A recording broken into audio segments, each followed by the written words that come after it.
La zizanie à la veille de l'ouverture du Salon de l'Agriculture. Il a été question d'inviter le mouvement écologiste Les Soulèvements de la Terre. Invitation annulée, mais trop tard.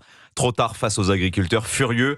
Voilà qui donne le ton de cette 60e édition, alors qu'Emmanuel Macron veut échanger avec tous les acteurs de la crise agricole façon grand débat.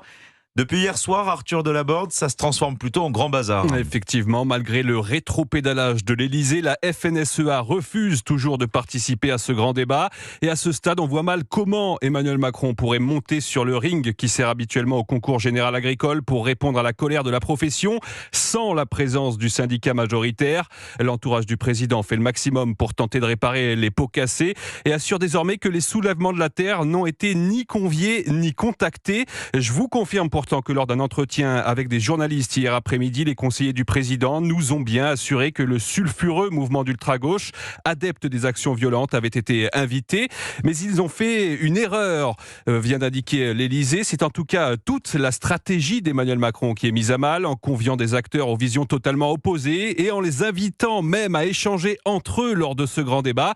Le chef de l'État souhaitait se poser en arbitre pour montrer la complexité de la question agricole et les divergences d'intérêts, mais pour le moment, cette idée se retourne contre lui. Merci Arthur Delaborde. C'est l'image de la matinée à la veille de l'ouverture de ce salon.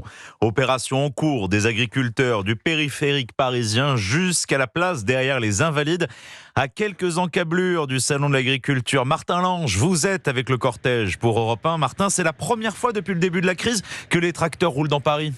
Oui Thomas, l'image est saisissante, une cinquantaine de tracteurs venus de toute la France qui traversent la capitale au son des klaxons et sous les hurrahs des Parisiens. Alors certains ont roulé toute la nuit, ils avaient rendez-vous au petit matin, porte de Saint-Cloud, et ils ont pris la direction de la place Vauban en plein cœur de la capitale où ils sont arrivés il y a quelques minutes. Objectif, se faire enfin entendre à quelques heures de l'ouverture du Salon de l'Agriculture. Nicolas Vonguet coordonne cette manifestation. L'objectif, c'est de se faire entendre un peu mieux parce que ça fait 15 jours, 3 semaines qu'on essaie de se faire entendre et apparemment on n'est pas encore entendu. Aujourd'hui, ils nous donnent des petites miettes, des pansements sur des jambes de bois qui vont rien arranger à la situation. Ces dernières heures, le ton est encore monté avec le gouvernement après l'invitation des soulèvements de la terre au grand débat autour d'Emmanuel Macron demain.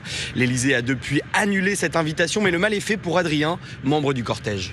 Quand on voit ça, il se moque un peu du monde, quoi. Ouais, c'est même des extrémistes, donc non, on n'est pas là pour des extrémistes, nous. Enfin, on veut juste vivre notre métier. Faut-il tout de même se rendre à ce débat ? Globalement, la réponse ici est plutôt oui, mais les discussions vont continuer cet après-midi alors que les agriculteurs ont prévu un grand barbecue pour échanger avec les Parisiens sur leur métier et leurs revendications. Martin Lange en direct du cortège des agriculteurs derrière les Invalides à Paris. La réponse de la FNSEA dans un instant sur Europe 1. Juste après le journal, nous serons en direct avec un de ses représentants qui doit accueillir Emmanuel Macron demain pour un comité d'accueil musclé. C'est ce que promet le premier syndicat agricole de France. Des convois sont en train de partir d'un peu partout pour rejoindre ce salon de l'agriculture. Une opération pour pousser le gouvernement à aller plus loin dans ses annonces.